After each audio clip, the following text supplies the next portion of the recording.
Yeah, I will record our meeting so that if people miss it, we can play it back later.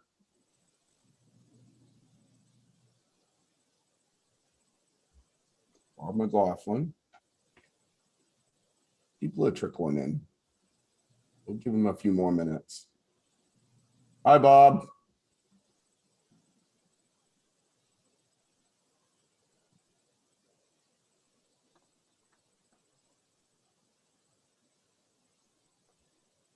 You're gonna need a shower. Let's go check. I'm done eating. And then I'll go check them and see. All right. it's nice. We're going to wait just a couple more minutes to get started. We'll start at 6:10. That way, if people are running late, they got a couple minutes.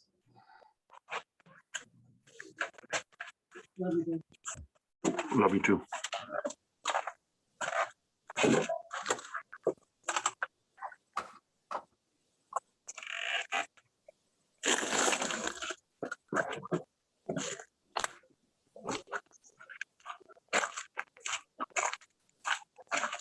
How you doing, Dave? Pretty good, Bob. Good.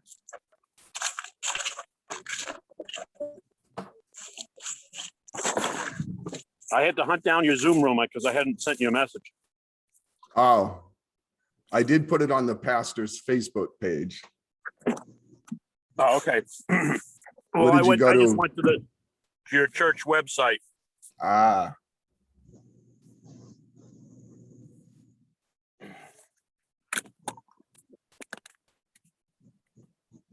Maybe I'll repost it one more time and then we'll get started.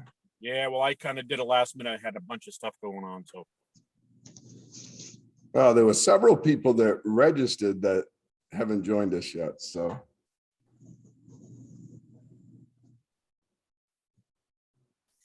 Was I supposed to register?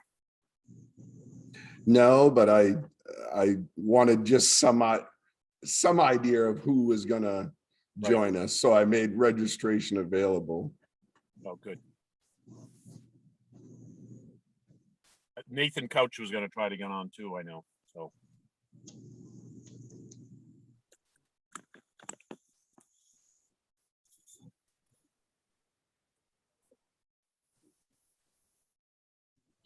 How you doing, Chuck?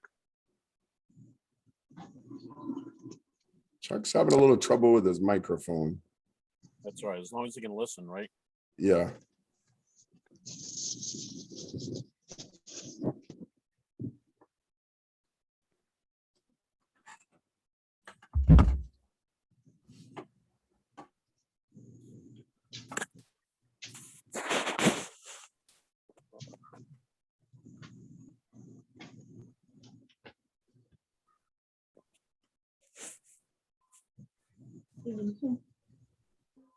You lose them. I'm going to send Nathan a text. Yep. All right.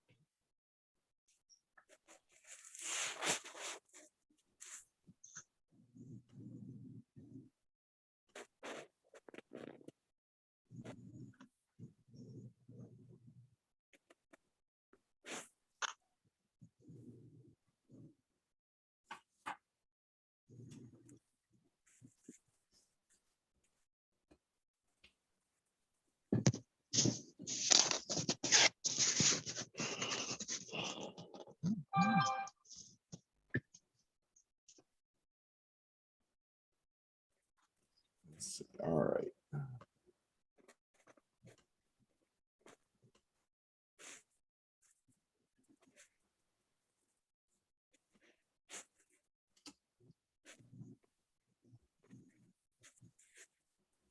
Well, we'll go ahead and get started. So I know most of you. I'm Dave Suter. My partner here is Jim Gary, and he is the tech Lead tech. lead tech. Okay. I started to say sound tech, but I know it's video too. So the lead tech at the South Portland Church. And so it's good to have him here with us. Because the truth is, one of the reasons I wanted to do this is that I didn't know anything about live streaming before the pandemic, other than it seemed like it was going to be important. And so since then, I've been trying to learn a lot, not only about the technical stuff about how to do it, which I'm still very much a novice at, but also I've been learning a lot and reading a lot and seeing what other churches are doing in regards to why they're live streaming and why they're going to continue live streaming. Because I do think this is something that we really should continue even when the pandemic is in the rearview mirror. And so the first question I want to talk about is, why live stream? The first answer is simple. More people will hear the gospel. More people will hear the gospel, and that's never a bad thing. The gospel being proclaimed in more places is a good thing, and that's why we do everything we do in the church. And as we do this, we don't want to lose sight of the fact that the reason why we do everything is because we want to share the gospel and introduce people to Jesus. We need to meet people where they are. If you think about it, we live in this digital world, and if there are a lot of people using digital media, we need to be where they are. We need to meet people where they are. We need to go to, we don't go to church to reach the lost. We go out in the community to reach them. And if part of the community is now a digital community, we should be trying to reach them there as well. Many people, another reason would be that many people today are unchurched. And so for people who haven't gone to church growing up, if they're interested in church, the idea of visiting a church can be really scary. And the truth is, different churches can be all over the map. Some are very liturgical. Some are, we'll say, very Pentecostal.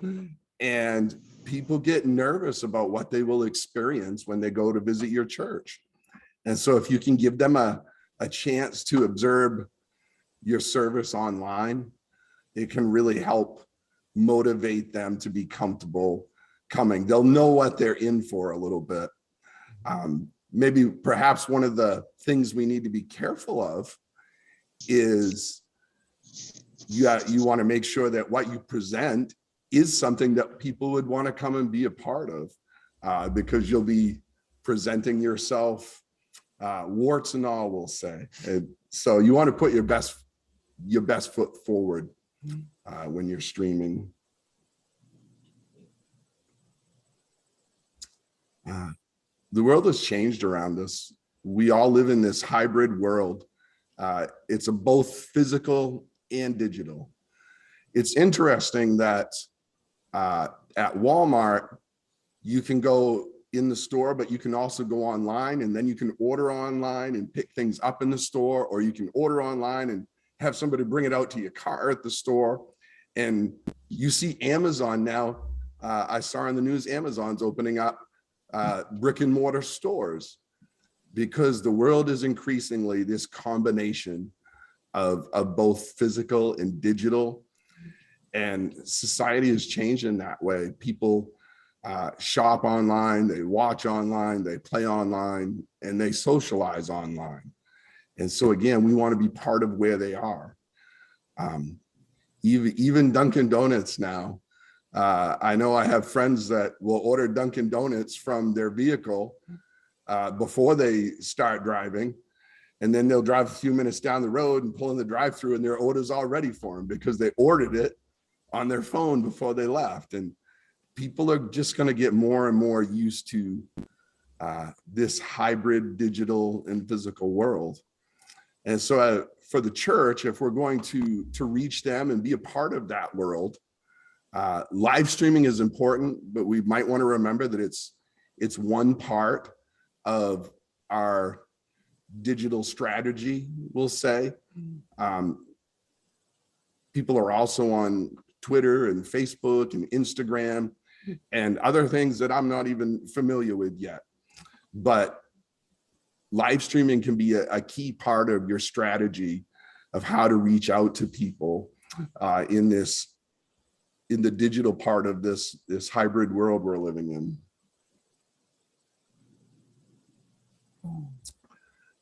We need to focus on moving forward, not returning to the past.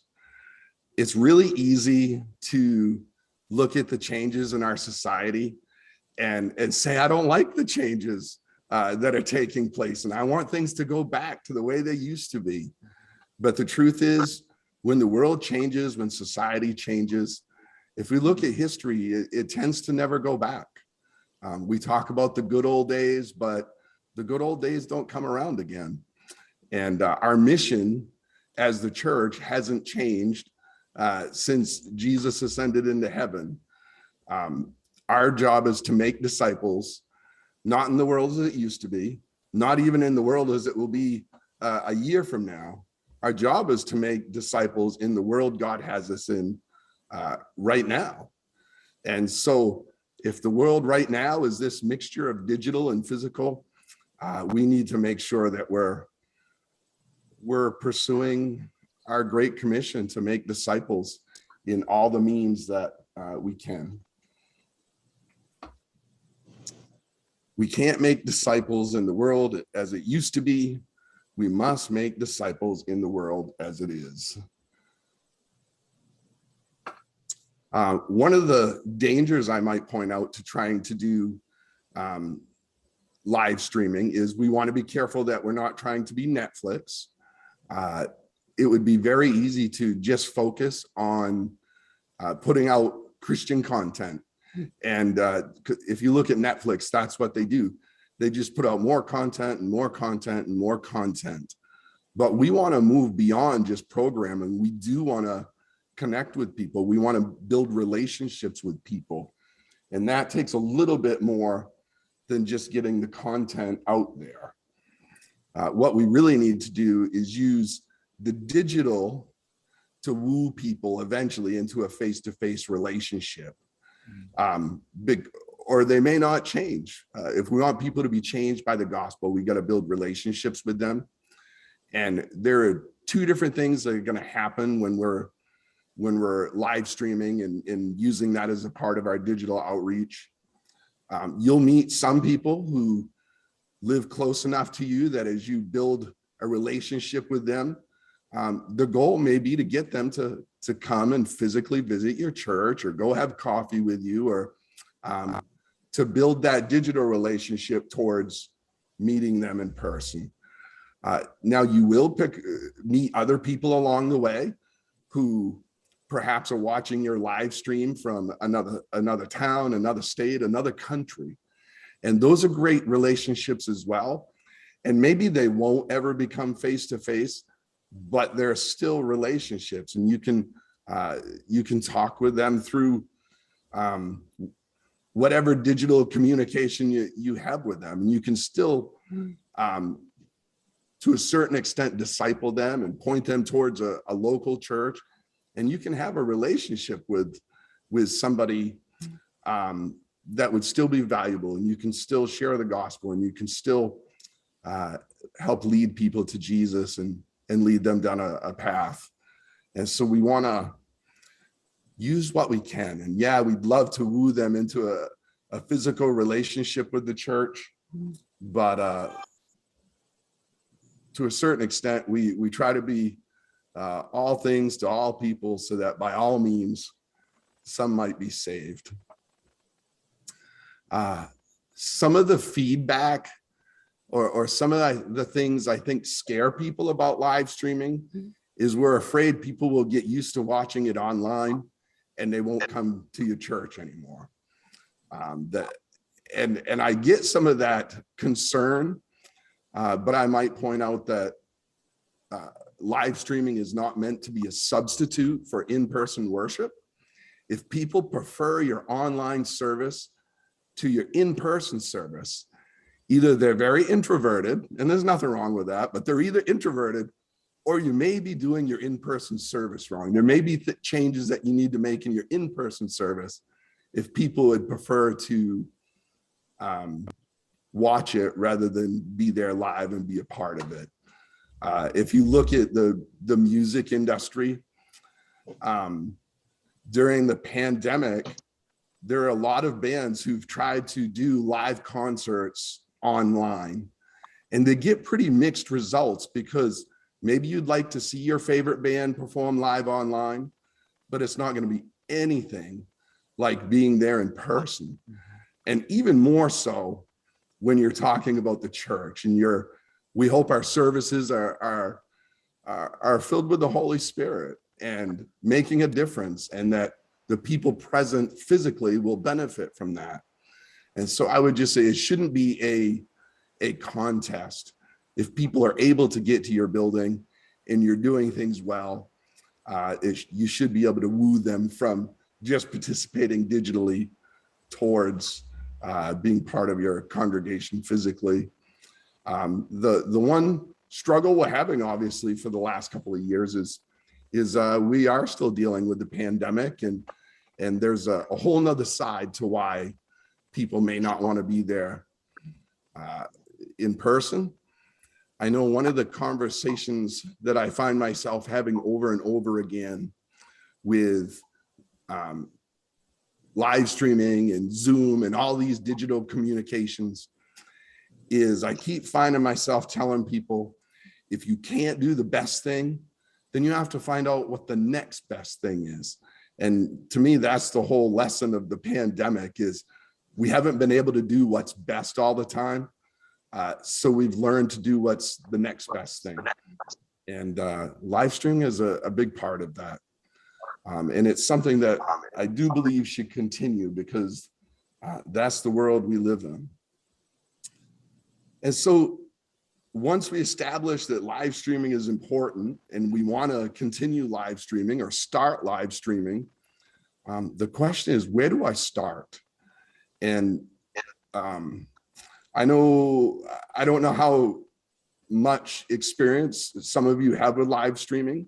And so if you haven't started yet or aren't sure where to start, the first step you might want to try is with your phone.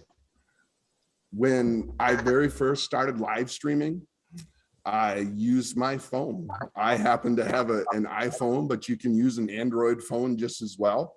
And today's phones are really mini computers. And most phones have a pretty good camera, and most phones have a pretty good microphone.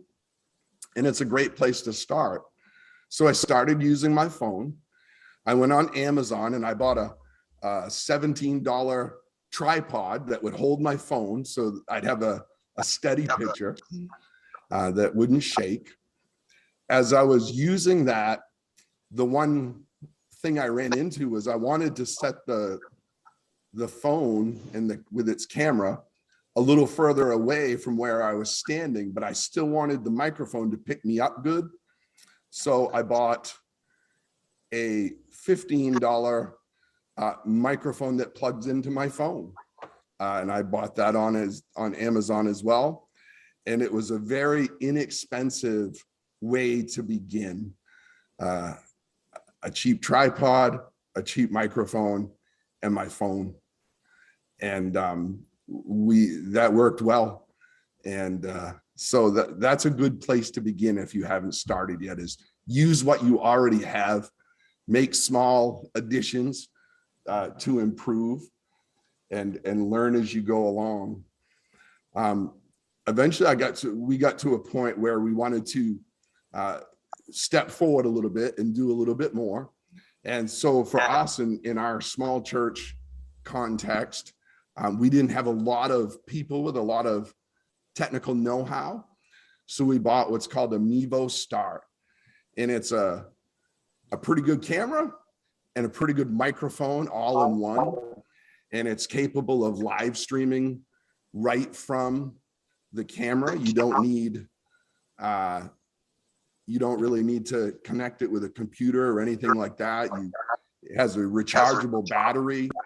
You just, there's an app you can get on your phone or an iPad or something like that.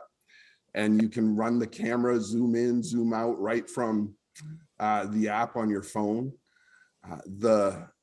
One of the things I like about the Mevo is that if we were going to have a Sunday school picnic or something, some special event, like if we went down to Sebago Days to do something, I could bring the camera with me wherever, and anywhere that my cell phone has a connection, I could live stream from there. And so that's one of the advantages. I like that flexibility.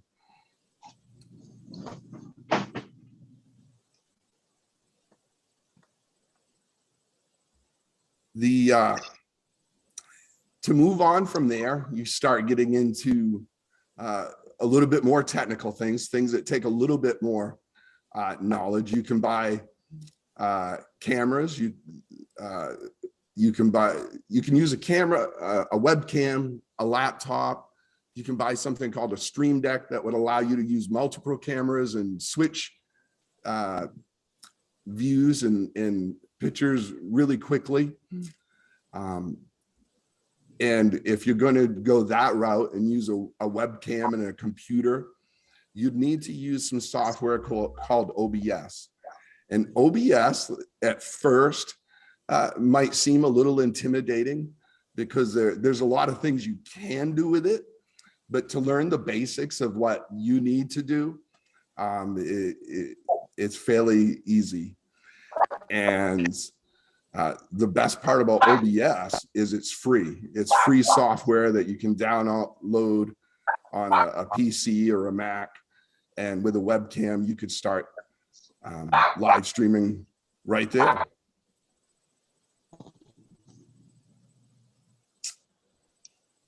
There's a lot of different variations of what equipment you can start with.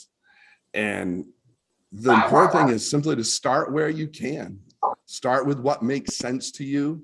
And one thing I would really encourage you is don't let your money outpace your knowledge. Start simple and then expand.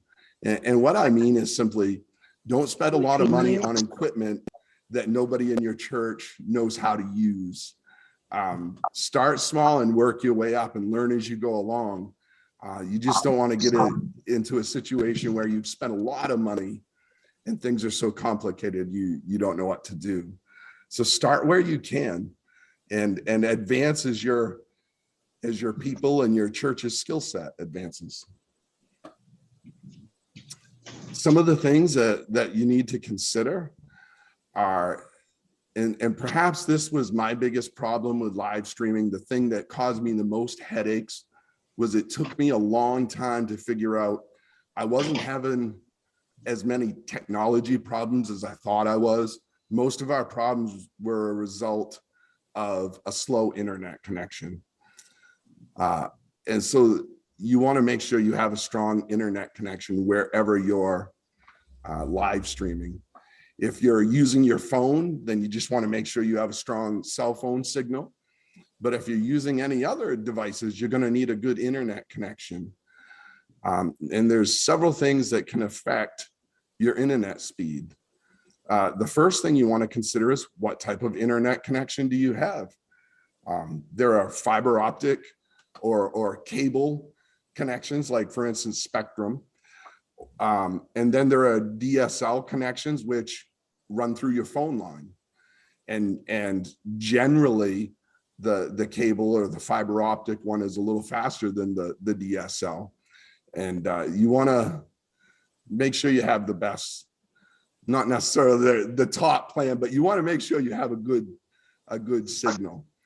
Another thing that can hinder you is when you're talking about Wi-Fi, or if you're using Wi-Fi to broadcast, the distance between your router and the devices you're using to broadcast can be a problem if if you're in a large church, for instance, if I had our internet router in our fellowship hall and I'm trying to live stream in the sanctuary, it might be too far away and my signal might be weak. And if your signal's weak, your live feed will drop and stop for no reason, and you'll have all sorts of problems. And so like that was really happening for us. And one of the things that we did was we got another access point. We added another access point, which is essentially like adding a second router that connects with a wire to the one you have, and it allows your internet signal to go further. There's also different signal booster, Wi-Fi signal boosters that you can buy to make your Wi-Fi signal carry further throughout a space. Another issue you might run into with Wi-Fi speed is how many devices do you have on that network that you're trying to stream on? Many routers are capable of having more than one access point that you can get onto. So for instance, in our church, we have one band when people go to get on the internet that says Sebago Naz. There's another one that says Sanctuary. And if I have different passwords for the two, then I can limit the one in the Sanctuary to just what I'm using to live stream, and not have everybody who's got a cell phone in church be on that same connection. A lot of times when we think about internet speed, the thing we hear about, the thing that the internet companies advertise is download speed. And if you're watching Netflix or something, yeah, download speed is what's important. But live streaming, what's the most important really is your upload speed. And internet companies always have a slower upload speed than they do a download. And so it's important that you find out what your upload speed is and make sure it's going to be strong enough, steady enough, fast enough to live stream. Just to give you an example, Facebook Live, they say you need between 4 and 10 megabytes of upload speed. I would say it's probably more like 5 is the minimum. YouTube Live gives you a much bigger range. They say you need between 1 and 51 megabytes per second upload speed. And one of the reasons for that is simply that YouTube is capable of much greater video, higher quality video. And so that's going to take more speed. Which brings me to a couple other things to consider. Is my audio quality good? This is a really key point, because the truth is people might put up with poor video quality, but they're not going to put up with poor audio quality. And especially for us in the church setting, if you can't enjoy the music, if you can't hear what the pastor is saying, why would you watch no matter how good the picture is? It's a very, streaming your worship service is a very auditory experience. And so you need to make sure your audio quality is good. That needs to be your top priority. When it comes to the video, you can start learning about how to frame your pictures. When you have a camera, whether it's a phone or whether it's a Mevo or some other types of web cameras, or whatever your camera you're using, you want to frame your shots for maximum impact. And so that means maybe at times you want to have a wide shot to establish perspective, let people see the space where you're filming. You might want to use a full shot. Perhaps the worship team's leading worship and you want a full shot that shows shows them from head to toe, this full body shot, and that establishes the point of interest, where people's attention is. And then other times, for instance, maybe during the pastor's sermon, you want to have more of a close-up shot, something that's more intimate, a shot that can capture expression and emotion and a little more detail. Can I make a point? Yes, Dave? absolutely. Thank you. One of the things that I would suggest in this case, if you're trying to start out simple and you're going to be using one camera, maybe just your phone, it may be a good idea to webcast or do just the sermon. Start out with just the sermon, because during the worship part, the music part, you may not have the ability to show what's going on in the sanctuary. So it may be better to consider to webcast just the portion of the service that is the sermon. Just a Yeah, thought. that's a good point. Yeah. Another thing you need to consider when you're going to live stream is, where are you live streaming to?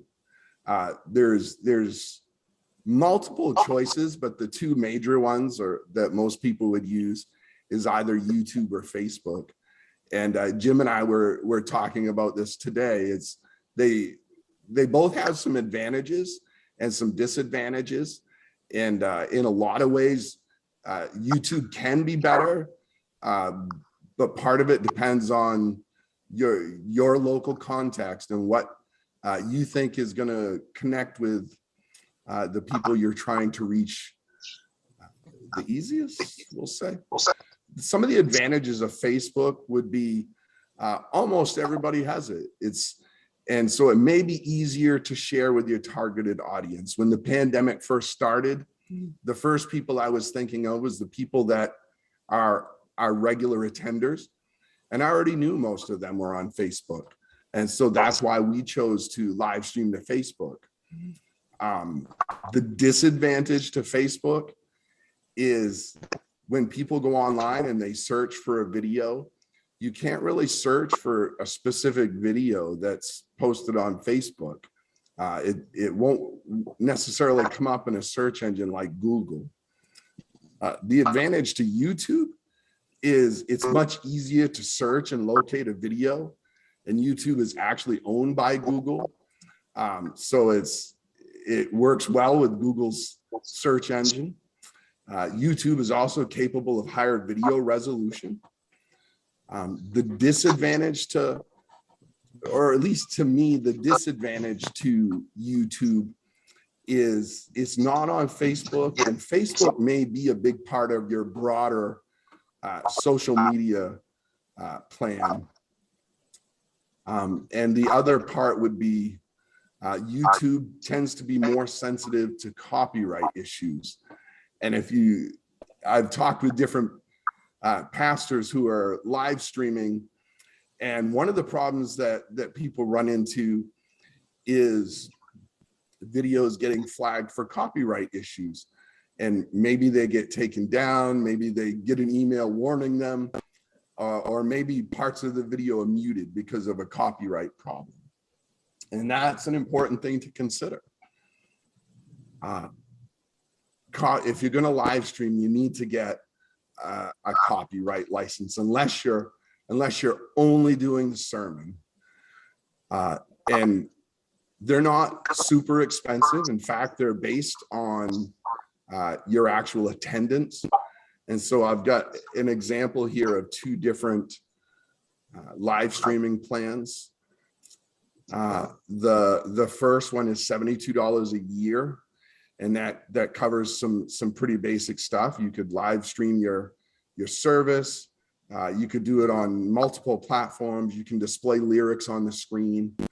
You could have your worship group playing.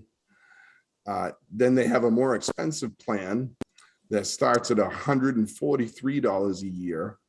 And that's a much safer bet, and something you're going to have, I think you'll find easier to deal with, because it will cover the same stuff the other one did, but it will also include streaming master recordings. So if you're playing music before or after service, if you have special music and they're singing to a music track, it will cover that.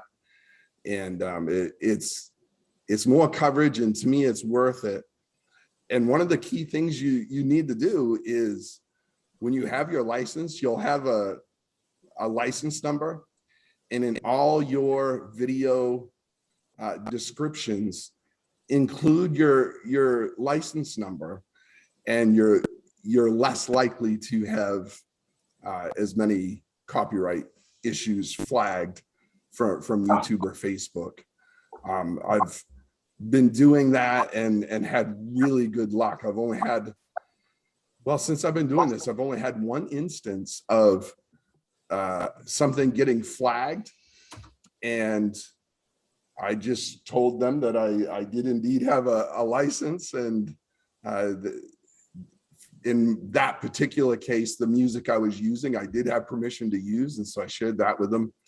And that was the only issue I ever had, and even that was pretty minor. They sent me an email and I replied, and that was the end of it. Something else to consider, regardless of whether you're using YouTube or Facebook, people have the ability to comment during your live stream. And it's really, really important that you have somebody in the church who will actually be monitoring those comments during the live service and has the ability to respond to them. Because if we want to do more than just provide content, if we want to be able to build relationships, build community is going to take place in the comments. One of the things that I find regularly is we have one person in the church who is on Facebook during the service so that she can reply to the comments. And people will ask for prayer for different things. And so she will share the prayer requests with me, and we will be able to pray during the service for some of those prayer requests. And again, some of that depends on the size of your church and the way your service is set up, but we're able to actually respond to some of those comments when appropriate. And that's really important. It's how you help build community with people who aren't there physically. So that's some of my initial thoughts on why live streaming is important, how it fits into the church. My question for you, and I hope we'll have some discussion time here. What have you done in regards to live streaming already? I'd like to hear from you.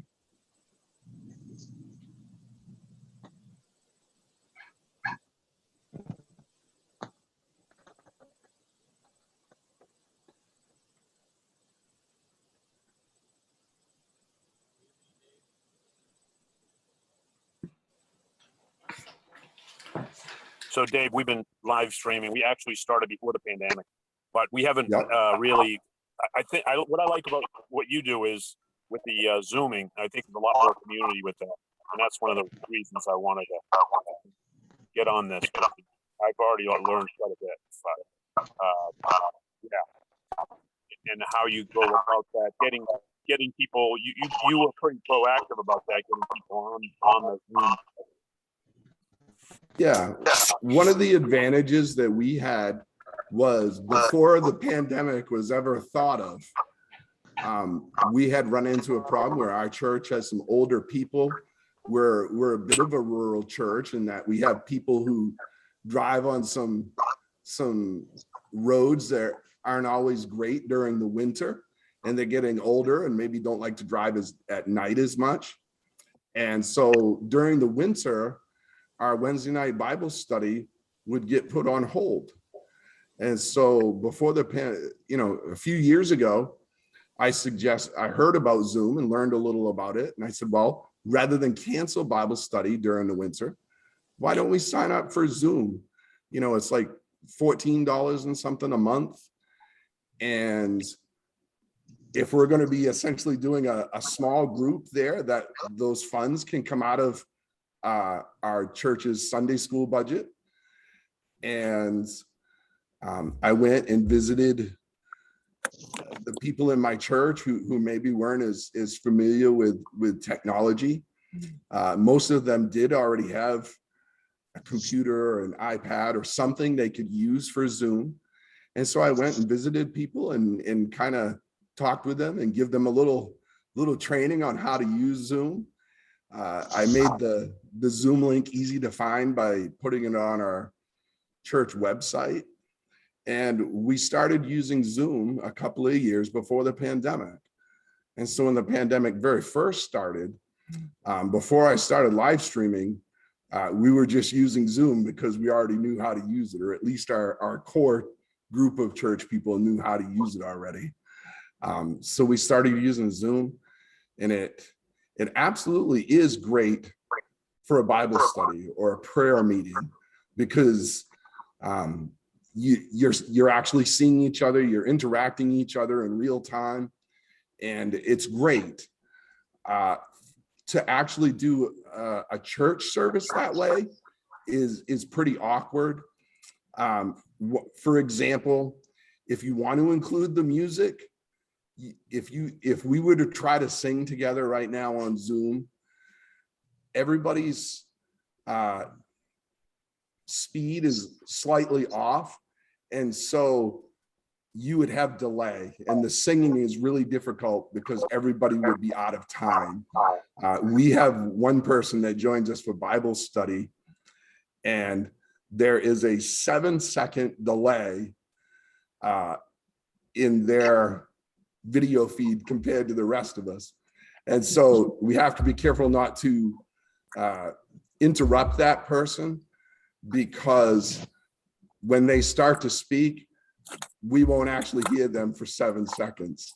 And so if you think about that with singing, it's really hard for a group to sing together on Zoom. And so that's just one reason why trying to do a worship service on Zoom is more difficult than it would be to simply live stream it.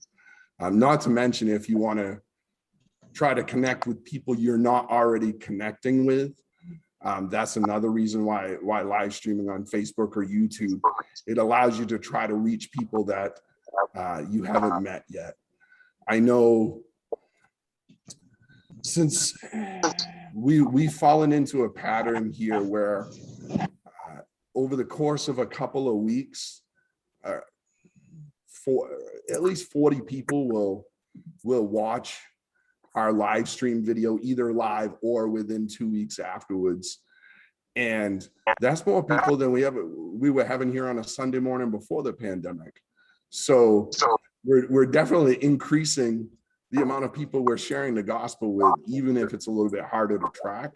Though it's a little bit hard to track those numbers, but it's definitely one of the upsides to live streaming over Zoom, is you will reach a bigger audience, in fact, probably bigger than you realize. But yeah, the Zoom is a great tool. It does have some limitations though. Dwayne, have you done anything with live streaming yet?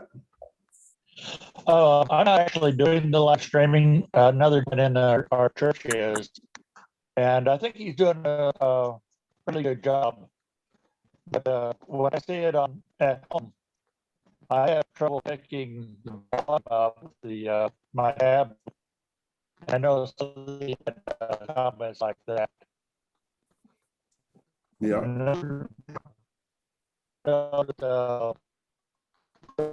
Programs is what we need to be careful that we are. Yeah, I'm having a little trouble understanding you. The connection slowed down, I think.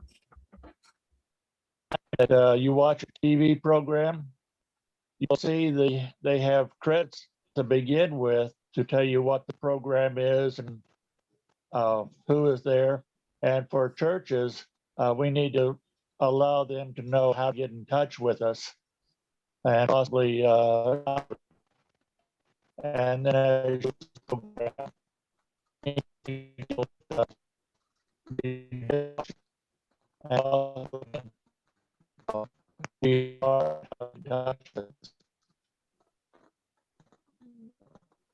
That's a great point. Were you Also, able to hear him, Dave? Can you repeat what he was saying? He was talking about how you need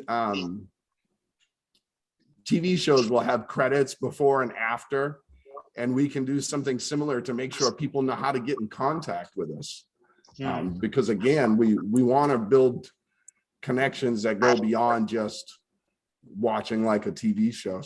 So giving people ways to connect with us really is important. Yeah, we've created a PowerPoint loop that we basically play at the beginning.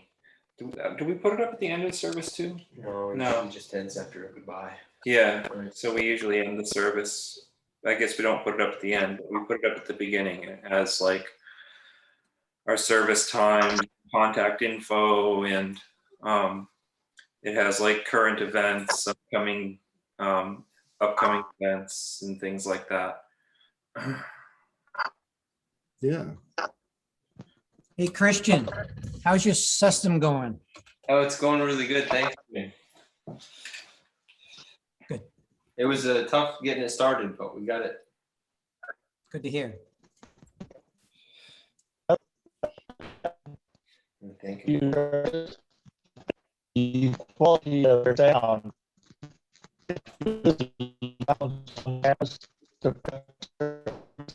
Wait, I'm sorry, I can't hear you. I don't know if I think Dwayne's internet connection's running a little slow. Yeah,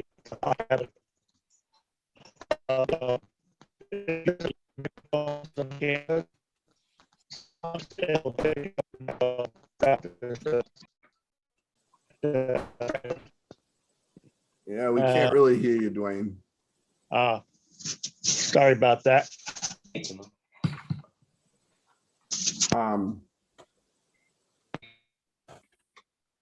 What are you using for technology? I mentioned that right now we're using a Mevo camera. What else? What are you guys using for technology? we were able to, we've got 2 cameras. I don't remember what the brand of them are, but they're robotic cameras that we're able to, they're 20x cameras that we can move the cameras from the computer that we're using to live stream. Yep. And we have a Minray, I think. Minray. Yeah, that's the brand. Minray. Yeah. And then we So have you're running those to a computer and probably using OBS or. yeah, we have an ATEM mini switcher that we run those into, and we've got a laptop that has our PowerPoint on it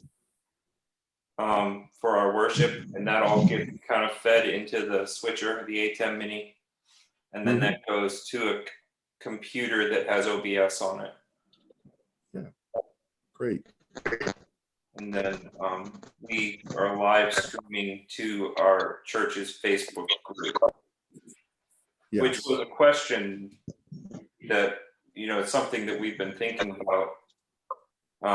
Somewhere along the way, somebody told us that if you're on Facebook, it's better to use a page than a group. But I struggle with Facebook so much in terms of just using it. We seem to have figured out live streaming to the group, and that's working. But I don't know if there are benefits to using a page that people would be aware of as opposed to a group. You might be able to pick up people who stumble upon your page, but may not stumble upon your group. And you might have a better chance to connect with those people if they're going to Brunswick Church of the Nazarenes Facebook page. It's just you might reach some people who like your page and happen to find your live stream. You might get more, I'll call it incidental views. One of the unfortunate things that Facebook did over the course of the pandemic, early on, when you did a live stream on Facebook, they would list the people that were watching or that had That's viewed it. nice. And then somewhere along the way, they ran into some sort of issue, and I have not been able to get that information for months, which is really a bummer because I can't really tell who's watching at this point unless they post in the comments. Yeah, I mean, I can see statistics like 3-second views, which gives you some idea of who stuck around for a minute to watch your video.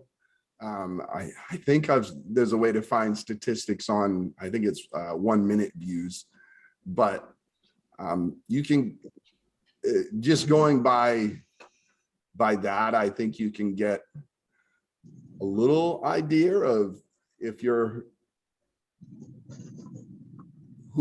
what sort of incidental views you might be reaching. And it's not going to be completely accurate because somebody might watch maybe they watch for 5 minutes and then tune out. And that's kind of like them showing up to your service for 5 minutes and then leaving. Right. But so it's a little hard to weed through that.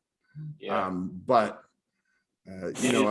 I think I take some solace in the fact that people are checking us out, and perhaps the place where I'm really looking to see who we're connecting with is the comments.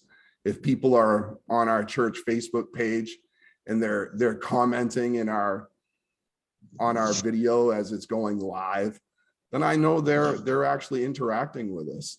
And so I really try to encourage people to ask for prayer in the comments and share with us, how we can help or something that they want to praise God for, because at least in the comments, you can get a little idea of who you might want to further connect with.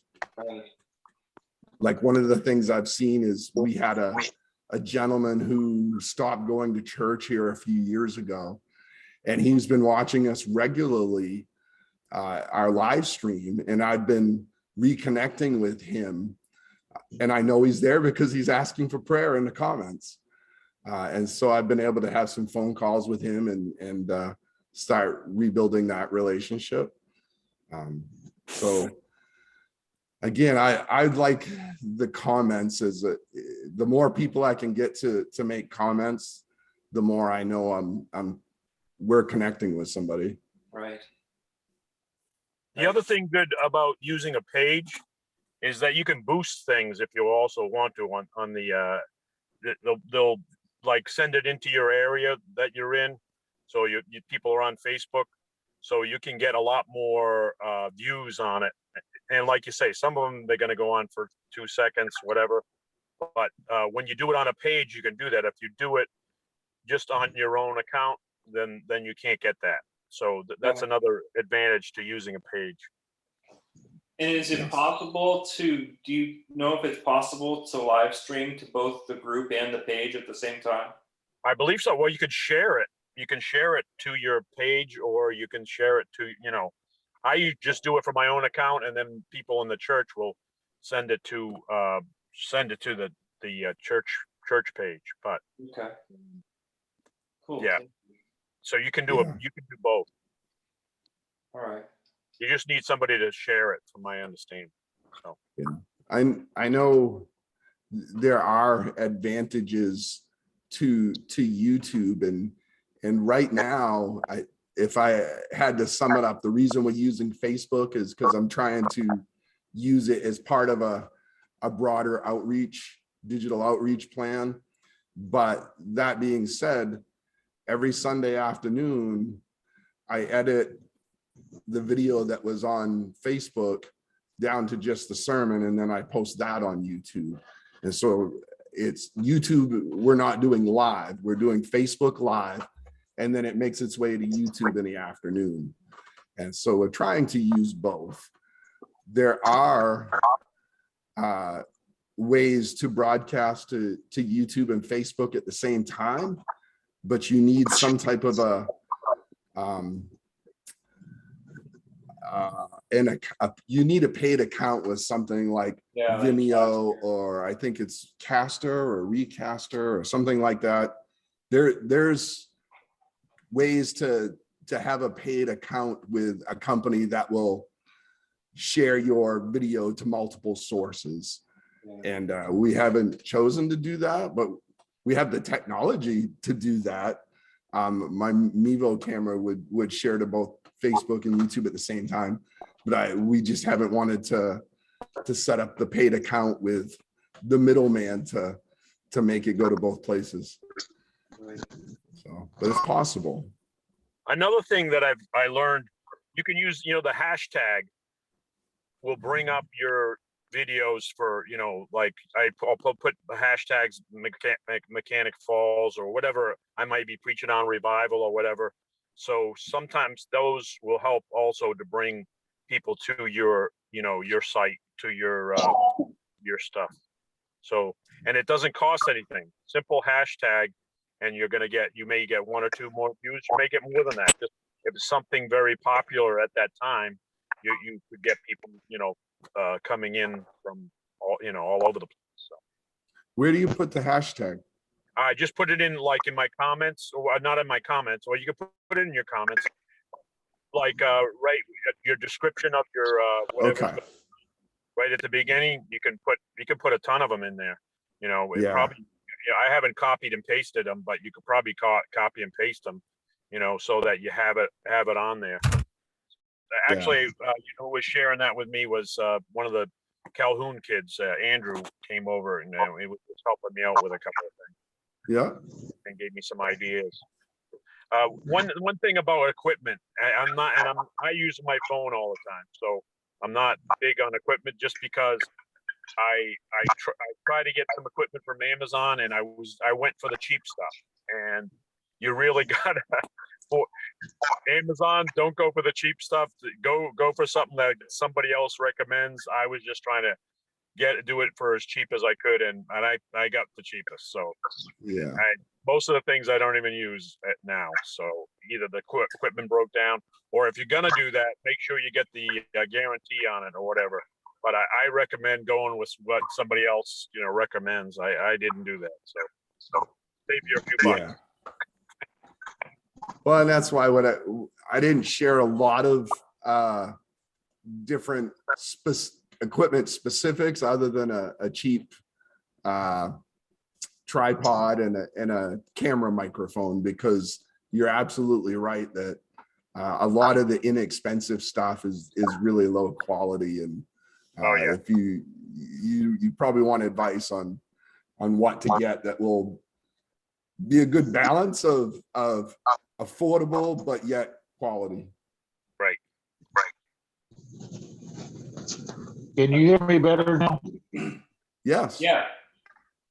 Okay, what I was talking about on the voice, when a lot of times the cameras or the microphones on the cameras pick up everything around and give you an echo. But if you have it plugged into a sound system, that'll give you a much crisper sound. That's what we always do. We've always done that. Plug it in right to the sound system.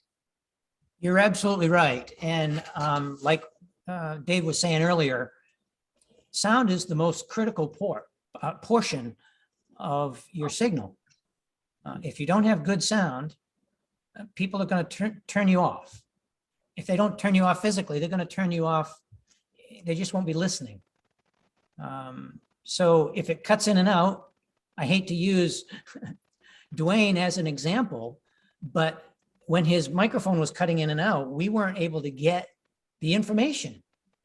And so it's important that you do what you can to give good quality. You have to start with good quality. So if you're just going to use your phone, that's cool. But make sure you have a decent microphone that is real close to the source. He bought a lapel mic that clipped on his shirt and it went into his phone. So he had a direct feed from his microphone directly into the phone. If you put the phone even just 5 feet away, you're going to get the reverberations from the room. And I think that's what Dwayne was trying to express here. Yeah. You And can also when I get- had bought that lapel mic, that was exactly the reason, was to get the good picture. I had to put the camera far enough away that it was, my voice sounded distant and there was echo and there was background noise. And so that helped.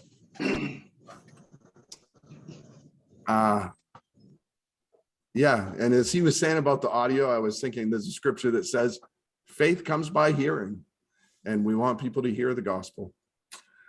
Unless you know sign language and the person you're talking to knows sign language, you need good sound. What other challenges have you run into?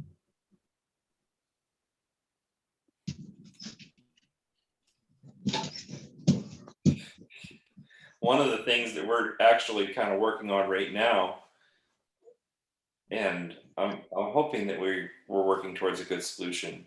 We had some condenser microphones in our sanctuary, but they weren't placed in a useful place, and we're in the process of trying to move them, because whenever you're like taking prayer requests or hearing testimonies from people in the congregation, it's, I mean, for anybody who's online, I mean, they're basically just, there's nothing, they can't hear anything.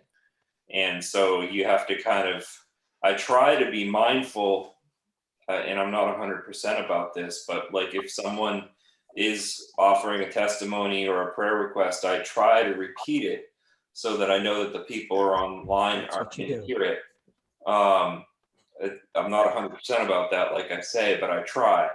I'm hoping that Dwayne and I were just talking about this afternoon. We've got some condenser mics that we're going to try and get placed up above the congregation in the sanctuary, and hopefully those will pick people up, at least some, so that they can hear them.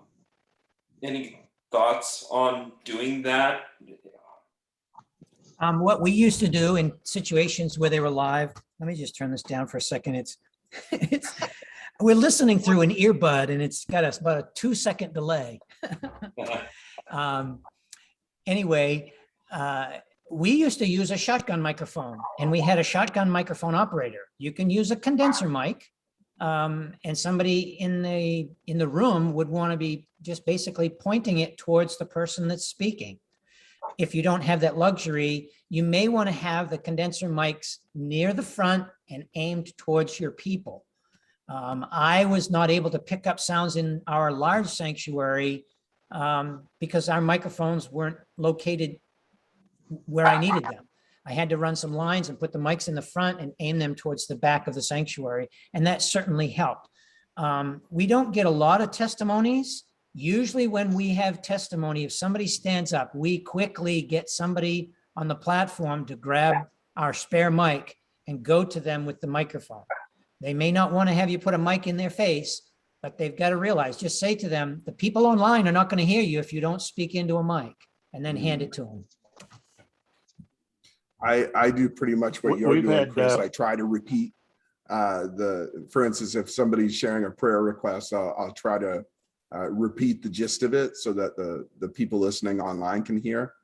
We're using the Mevo camera we're using has a built-in mic. And so some of the people that are sitting close to that, it actually picks them up very well. But people more towards the back of the sanctuary, it won't. One of the things I have learned is the mic we're using that's built into the camera, it actually picks up a lot. And so we have a lady with a beautiful voice who's our song leader, and I want her to be heard well, and she uses a microphone on the stage, and I sing along too, but I don't use a microphone, and you still end up hearing me. And so I'm trying to not sing so loud because I want people to hear her more than me, and yet I'm close enough to the camera, it tends to pick me up anyway. Oh, wow. But so that's something I found interesting. Yeah, I don't use a mic when I'm singing because I'll still be too loud without one. Dave, can you reconnect me? Yes. One of the You gonna say, Dwayne? condenser mics is that you have to have the condenser mics in front of the people Yep. because their voice will travel and then go up. But if you have it on top of them, it'll go right underneath the condenser mic and will not be picked up. Ah, Yeah, and it depends on the pickup pattern of the mic. So So, wicked echo now, Jim. let me just turn this down. Yeah, the pickup pattern on the mic. If it's a tight pattern, like a shotgun microphone would be, it will only pick up in a very tight, narrow pattern. Some microphones have a wider pattern pickup, and those would be better for just ambience or overall sound. So if you have a shotgun microphone in the room, in the front of the room, aimed towards your congregation, it's going to pick up the sound because people are usually projecting to the front of your sanctuary when they're testifying. Again, repeat what they say if you can, or get a hand mic to them so that the online people can hear what they have to say.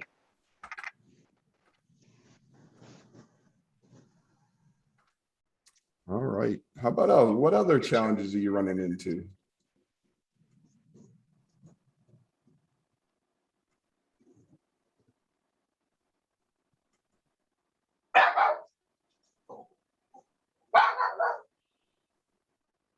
I have a tendency to edit tapes for TV, for cable TV. And a lot of times when I put the credits on, if I do it as a, to put it over a video or something like that, I have to be careful that there's not other words along with what I'm putting the credits on for. Yep. Yeah. Yeah. We have a live situation that happened, and it was growing pains. But at our church, we have two different places where titles can come into our video feed. One is the Bible verses that come in from our projection computer, and then we also have a second computer that generates lower third titles. And a couple of times when I wasn't there, there was words coming over from one computer, and the guy put a lower third title right over the top of them. So you kind of have to watch out for that if you're doing that. And that's a more complex setup that, most of you probably will be more simplified than that. But if you get to that point where you're doing titles, it's important to make sure that you don't have a title on top of a title.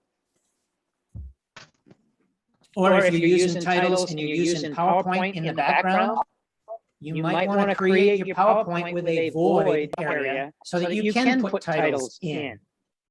So your PowerPoint will be up at the top, and the top 2/3 and your lower third will be reserved for titles.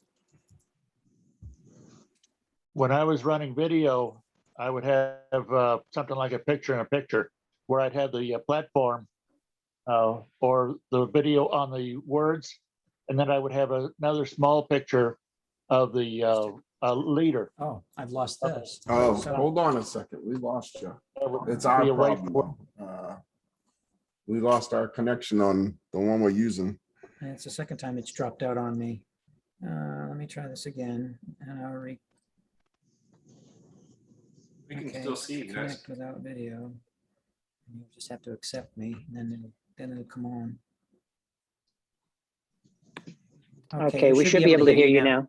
Can you repeat that, Dwayne? Sorry about that.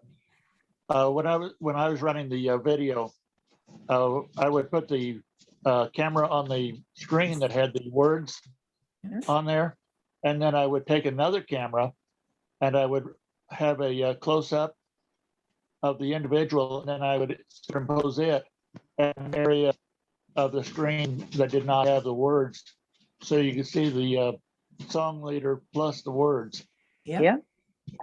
Hmm. Yeah, and that's one of those more advanced things that I haven't really got into yet, is this idea of lower thirds and being able to put text on the bottom of the screen, whether it's song lyrics or a Bible verse, or that would be one of the future steps I'd be looking to be able to do. What would you consider the next steps for you? What are you looking to do that you're not doing yet?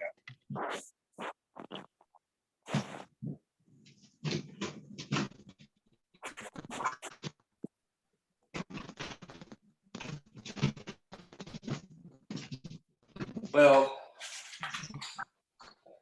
I would like to expand out to YouTube. We're only using Facebook at this point. That's one thing. Another thing that Dwayne and I have talked about in the past, and we just haven't really had the opportunity to explore a whole lot, and I don't know if you guys have thoughts about this, is having the church have its own website and then embedding the live streaming website, and then of course having other information on the website as well. Mm-hmm. Our church doesn't really have its own website right now. And something, like I say, something Dwayne and I have talked about in the past, but we just haven't really had a chance to do anything with it yet. Yeah, there are some things that you can do with the website that will make it convenient for people. I know, like on our website, right at the top of the page, there's two places where you can click, and one will take you to our live stream, and the other one will take you to our Zoom page. And I have them labeled, Wednesday night Bible study and Sunday morning service live. And so I use the website to try to make it easier for people to find what they needed to click on to get to us. So there. And the other thing I do with the website is, hey, Dave, I'm sorry. You guys have a wicked echo. I'm kind of struggling to follow you a little bit. Oh, okay. I don't know why that is. I'm trying to turn this still on. echoing? Can you hear us? Yep, I can. Is it still echoing? It is, but I think it's slightly better. All right. Well, You know what? There we go. Yeah, I think it might be coming through both of you at the same time somehow, because I see it's like I've got one video where I can see both of you guys sitting there, and then I see Jim there as well. And do we have it now? I'm turning the volume up and down in our ears. Oh, maybe that's part of it. Oh, it's good now. Okay. Beautiful. Thank you. Sorry about that. Oh, so I was using our church website to put a couple of clear things to click on the front page of the website, or the first thing you see on the website. Click here for Wednesday night live Bible study, which is a Zoom link. Click here for Sunday morning service live. And it was just links that took you to the Zoom or the Facebook Live, depending on which one you clicked on, because I wanted to make it easy for people to find where they needed to click to get where they needed to be when they wanted to be. And the other thing with the website is you can load, I don't do it, but you can set it up. So yeah, your live stream would show up right on your church website. And that's a little more advanced than I know how to do, but I know it can be done. One thing I do is the audio from each week's service gets posted on the church website, and that's pretty easy to do. Yeah. I've gotten so in about an hour on Sunday afternoon, I can edit our video down to just the sermon and post that to YouTube, and I can edit the audio of the sermon and get that posted to the website. And that one's actually, I can do that in probably 10 or 15 minutes. So that's pretty easy. But there are neat things you can do with a website. And again, that's part of that. Live streaming is good, but it's better if we can have this overall digital strategy of how can we use the website and Facebook and YouTube, and how can we try to use these things to actually connect with people and hopefully get them commenting and connecting back with us. Something else a website would help out too is if we have certain things that we would like to let people know about, and we don't want to take the video time up, we can refer them to that webpage to get that. Like for the when we do Operation Christmas Child, we can tell them what we need. Mhm. There's another one that the Nazarenes have for Compassionate Ministries. We can tell them to go there for all of the items and then just mention what we want to bring in for the particular month. Yeah, Yeah, we yeah, can that's helpful. more in terms of getting the word out to people. Right now, we kind of use that. We created that PowerPoint loop to kind of put information out there. You know, stuff that you would like for people that come to service. You know, they get that information through the bulletin. But if they're not coming, then you know, how do you get that information to them? The website would be great for that. There's actually a tab on our website that says bulletin, and I use that section for the really important stuff that would have been in a physical bulletin. And I started doing that during the pandemic, and we'll probably continue to do it that way because most everything that's in the bulletin, a lot of that info is on the website anyway. And the part that I'm putting in the bulletin section is really like, who's cleaning the church this week? Who's doing the scripture reading next week? And those sort of calendar-oriented things that I want people to have access to, but we weren't handing out paper bulletins anymore. So, yeah, I know one of the things we've tried to do if we're handing out things during in the community, we're trying to make sure, whether it be a business card or a pen or whatever we're doing, we want people to know our website. And so we're trying to promote our website wherever we're,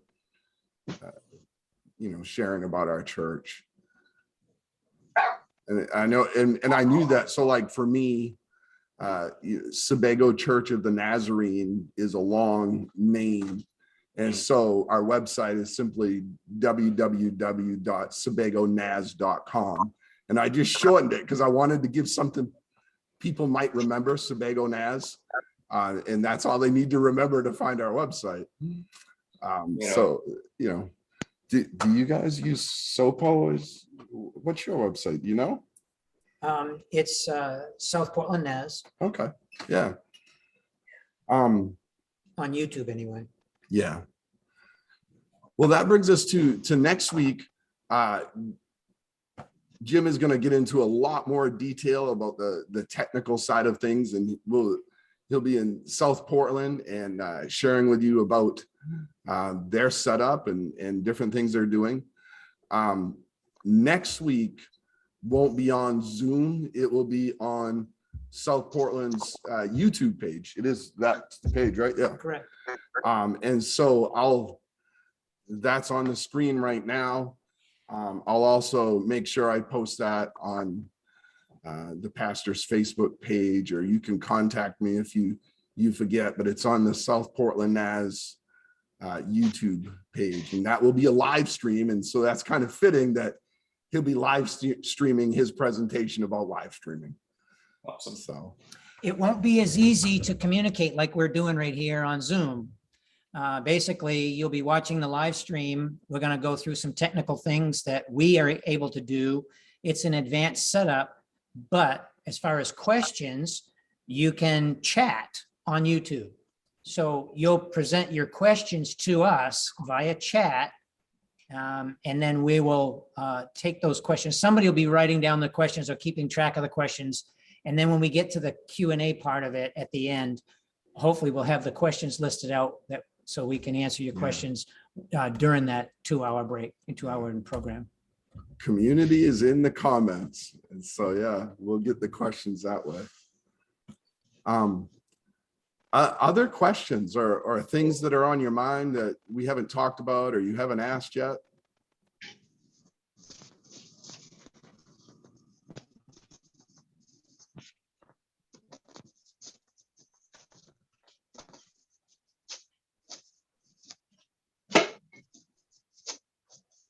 Well, if we're wrapped up, then I'm going to say a prayer for you guys before we go.